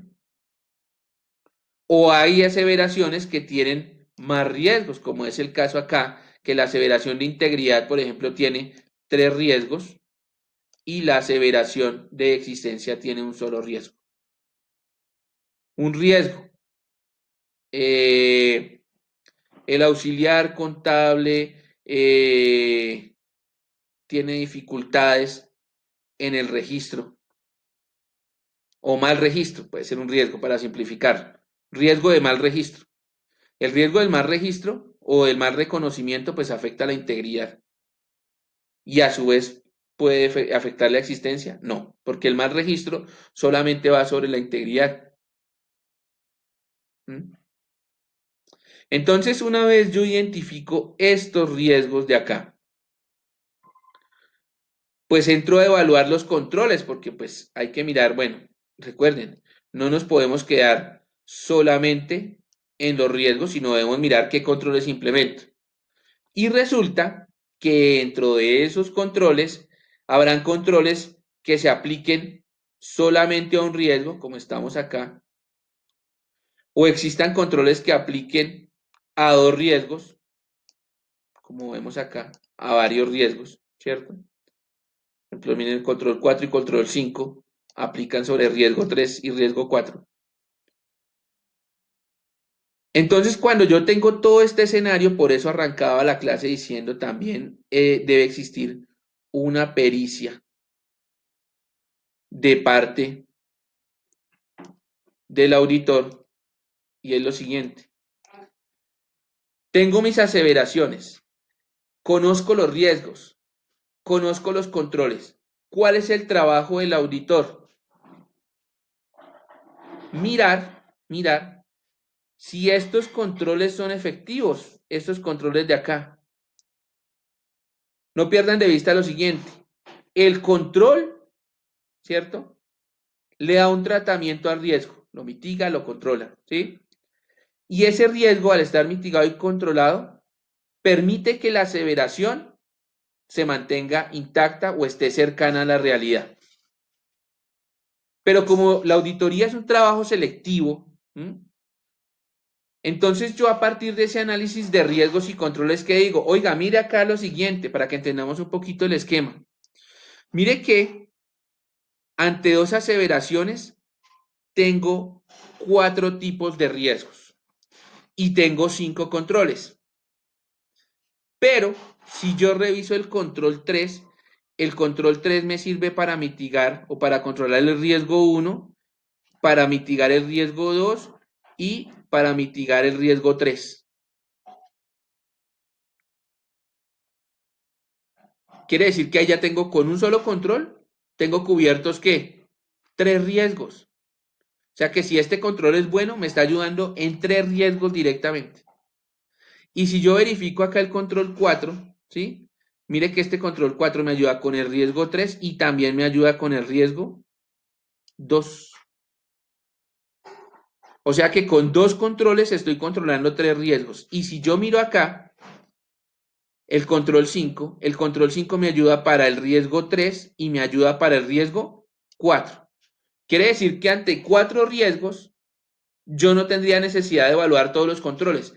Con solamente el control 3, el control 4 y el control 5, puedo revisar su efectividad y saber que tengo revisados los efectos sobre el 100%. Mire que esto de acá, son 5 riesgos. ¿Mm? Con el 70% o 75% de revisión de los controles, estoy controlando el 100% de los riesgos y a su vez estoy garantizando el 100% de las aseveraciones. De aquí que se diga que esta vaina es un trabajo selectivo. Entonces, evalúo controles, qué tantos riesgos me pueden controlar, valga la redundancia, y a partir de ahí puedo generar las aseveraciones. No olviden, todo siempre encaminado hacia el estado financiero. Esa es la dinámica. Esta figura muestra cómo esas aseveraciones, en donde el auditor, nosotros identificamos 4 riesgos, ¿cierto? Y yo le digo al representante legal, oiga, es que sobre eso que usted me dice, yo identifico que hay 4 amenazas, 4 riesgos acá. Y el gerente me dice, ah, claro, nosotros ya lo teníamos identificado. Y para eso tenemos este control, este control, este control, este control y este control. Y cuando me dicen esos 5 controles, pues entonces yo, antes de ponerme a analizar, este sirve o no, este sirve o no, digo, ok, un momento. Antes de eso, voy a verificar este control sobre cuántos riesgos puede ejercer control. Entonces, mire que vimos ahí sobre 2, el control 4 sobre 2 y el control 5 sobre 4, sobre 1 para completar todo el espectro de riesgos. Entonces, pues, no es que este control de acá no sirva, ni este control de acá no sirve, pero estos 3 en conjunto me ayudan a determinar más la tranquilidad sobre las aseveraciones que está generando el representante legal. Como otro segundo ejemplo para reafirmar esa situación de aserciones sobre los estados financieros, obviamente al final del ejercicio. Tenemos, por ejemplo, acá esas aserciones. Una es existencia, recuerden que la existencia de los elementos de activos y pasivos, y otra aseveración que tenemos acá son derechos y obligaciones. Y vamos a volver a hacer el mismo ejercicio. Sobre esas aserciones, pues yo identifico riesgos. Mire que acá, utilizando el mismo esquema, pues, o sea, con esto quiero decir, no quiero decir que sean solamente 4 o que sean 2 aseveraciones. Yo puedo tener más aseveraciones y puedo identificar mucho más riesgos. ¿Qué tantos? Pues los que el auditor reconozca. Y ante esos riesgos deben existir unos controles. O no, porque esa es otra de las cosas. ¿Qué pasaría si aquí, ¿no?, identifique esos riesgos y resulta que no hay controles para eso? ¿Qué puede pasar? Yo le digo, oiga, señor gerente, usted me está diciendo que en sus aseveraciones que existen sobre los estados financieros tiene existencia y derechos y obligaciones. Yo he identificado 4 riesgos. ¿Cómo se manejan? Ah, no, nosotros no hacemos nada. De inmediato, ¿qué tengo que decir yo? Pues qué pena, pero entonces no existe, ¿cierto?, una confianza sobre esas aseveraciones y obviamente sobre los estados financieros. Eso puede ser una de las situaciones. Pero si sí existieran, ¿qué es lo que queremos mirar? Si sí existieran, entonces una vez yo conozco los controles, paso a hacer una revisión para, pues, para términos de practicidad, con cuántos es suficiente para yo poder tener control de la totalidad de los riesgos. Entonces miren que acá, miren que acá, con el control 3, con el control 4 y con el control 5, ¿cierto? Estamos hablando de el 70% de controles, voy a poder controlar a su vez el 100% de riesgos y en este caso estoy dando tranquilidad sobre las 2 aseveraciones. Ese es el ejercicio. Uno podría decirlo, pues se ve muy fácil. Claro, hay que aclarar una cosa. Identificar riesgos, evaluar aseveraciones, implementar controles, es un ejercicio que lo estamos poniendo en un contexto global, pero que implica el conocimiento de unas normas, de unos procedimientos. Recuerden que estamos hoy en clase de antecedentes. A eso es lo que queremos llegar, para después formar una opinión. Pero todo, obviamente, tiene una metodología y esa metodología es la que recoge las normas internacionales de auditoría. Eso básicamente es lo que estamos haciendo. Deben existir unos procedimientos, unos planes de trabajo, unos procedimientos sustantivos, unos procedimientos analíticos. ¿Mm? Pero pues como queremos mostrar el contexto, por eso tampoco he querido profundizar sobre el riesgo y eso, porque ya vendrá una sesión en donde expliquemos cómo se identifican los riesgos. Pero me parecía más pertinente de alguna manera empezar a dimensionar. Y estoy seguro que con esta actividad que estamos desarrollando ya de alguna manera entramos en sintonía y como les decía en algún momento, ya empezamos como contadores a abandonar esa etapa en donde viene la parte fuerte de aprender contabilidad, de aprender matemáticas, de aprender costos y vamos a una parte más de análisis, de un estudio juicioso y aprender diferentes metodologías y procesos que son necesarios para el ejercicio profesional. En donde usted, más allá de aprenderse el proceso, porque me voy a volver un momentico a la usted se puede aprender y tener claro, sí, claro, son las aseveraciones, identifico riesgos, evalúo los controles y a partir de ahí yo puedo mirar la integridad del estado financiero. Eso es muy fácil de decir, ¿cierto? Pero yo debo tener mucha visión y mucha capacidad para poder llegar a esas conclusiones. Y cuando ya tengo claro todo eso, pues me puedo centrar en las etapas del desarrollo de una auditoría. Etapas que va, primero, desde las decisiones de aceptación al cliente, si el cliente lo voy a aceptar o no, o viceversa, porque en un contexto de auditoría internacional, acá es porque pues obviamente todas las empresas se pelean por tener clientes, pero internacionalmente inclusive las empresas se dan el lujo de que saber si acepta o no un cliente. Obviamente las empresas responsables acá en Colombia también lo hacen, inclusive porque debe haber un conocimiento, primero, sobre si yo tengo la capacidad, eso lo vamos a ver ahorita acto seguido, si tengo la capacidad de aceptarlo, de acuerdo a mis capacidades, de acuerdo a mi equipo de trabajo y a mis conocimientos.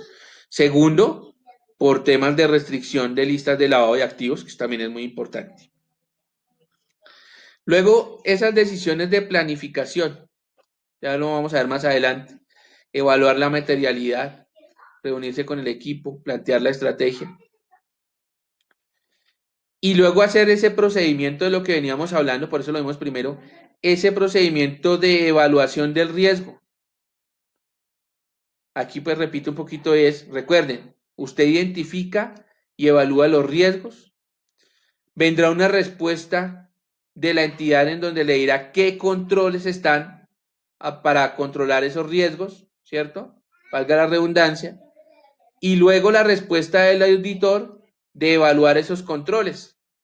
Y aquí recuerden, digamos, la estructura para no perderlo de vista, esas respuestas del auditor confirmará las aserciones y confirmará el nivel de confianza sobre los estados financieros. Pero en cada uno de esos procedimientos hay muchos pasos. O sea, esto resume, esta gráfica resume lo que implica una auditoría, pero en cada uno de esos componentes hay una serie de pasos y hay una serie de normas que son las que vamos a ir conociendo en la medida que avancemos en este curso.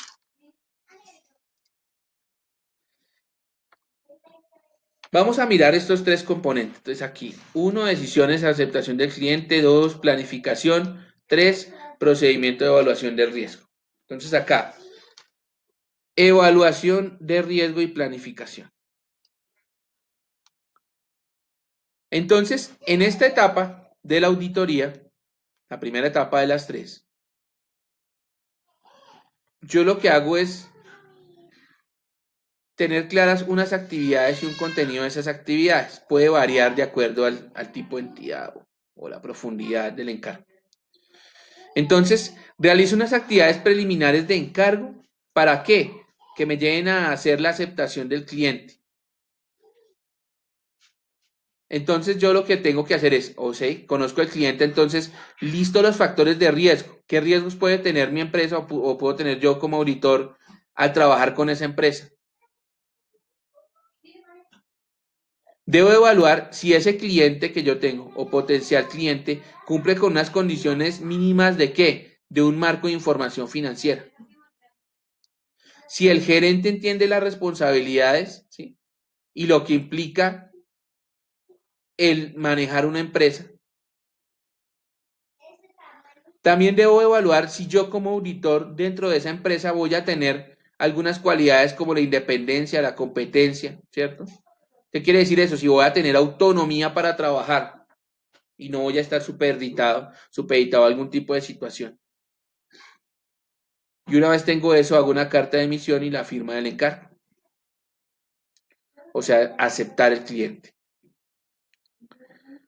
Surtido esto, que es la etapa de conocimiento del cliente, vengo con planificar la auditoría. Entonces aquí yo lo primero que tengo que hacer es determinar el nivel de materialidad. Y uno dice, pucha, la materialidad. Entonces, recuerden que hace un momento decíamos, la materialidad es esos niveles de tolerancia a error. Tolerancia cero cuando es por fraude. Pero hay ciertos tipos de errores que sí, pues, tienen un margen de tolerancia. Tolerancia no con el ánimo de cohonestar, o sea, de pasarlos por alto, sino esa materialidad medida en su porcentaje o en su capacidad de afectación del estado financiero. Cuando tengo clara esa materialidad, luego digo, bueno, diseñemos la estrategia general de auditoría. ¿Por dónde empiezo? Recuerden, siempre vamos a mirar a partir del estado financiero, que a ver, aquí se pierde uno. Es una pregunta que normalmente hace, bueno, ¿y por dónde empezamos? No, pues por dónde empezamos es, ya hizo el conocimiento, ya sabe que usted tiene que ir sobre las aserciones, ya conoció el cliente, ok, empiece a identificar los riesgos de las diferentes áreas. Entonces, coja las diferentes áreas partiendo de los estados financieros, ¿m? Mire cuáles son las áreas de mayor riesgo y empiece a hacer la lista de riesgos y empiece a checar esos controles en la respuesta de la entidad, si existen, si no existen, si son suficientes o no, para obviamente poder empezar a formarse la opinión. Y como ese trabajo no lo vamos a hacer solo, pues entonces conformemos esos equipos de trabajo, ¿cierto? Y obviamente habrá la necesidad o el requerimiento de unos recursos, de unos insumos para poder desarrollar ese trabajo. Y luego ya empiezo con qué? Con los procedimientos para evaluar ese riesgo. Entonces ahí lo primero, y como lo manifesté desde un inicio, tener la comprensión global de la entidad y su negocio. Esto es fundamental. Si usted no tiene el conocimiento de la entidad, esfuércese por comprender mucho mejor cuál es su área de actividad, cuál es eh, sus estrategias, cuál es el tipo de mercado que maneja. La evaluación de los riesgos del negocio y del posible fraude. Cuando uno hace la evaluación de los riesgos del negocio y de fraude, no estoy diciendo que la empresa directamente tenga fraude, por eso les decía, pero usted siempre asuma que es una posibilidad que está ahí y que usted no la puede descartar. Obviamente, usted como auditor debe tener un manejo asertivo, porque tenemos un gran, digamos, existen unos paradigmas y unos lastres que tenemos a veces los auditores y los revisores fiscales, que es que cuando llegó el revisor o el auditor es un policía, entonces todo el mundo se tensiona, ¿no? Llegamos, internamente consideramos siempre esa posibilidad de que puede existir un error debido al fraude, pero debemos desarrollar el trabajo de una forma armónica. Y luego entonces hago una evaluación de ese diseño y la eficacia de esos controles internos. Esos controles internos que se han generado como respuesta del auditor, perdón, del representante legal sobre esa evaluación de riesgos. Y luego, entonces, reviso esa evaluación del riesgo de error material a nivel de qué? De los estados financieros.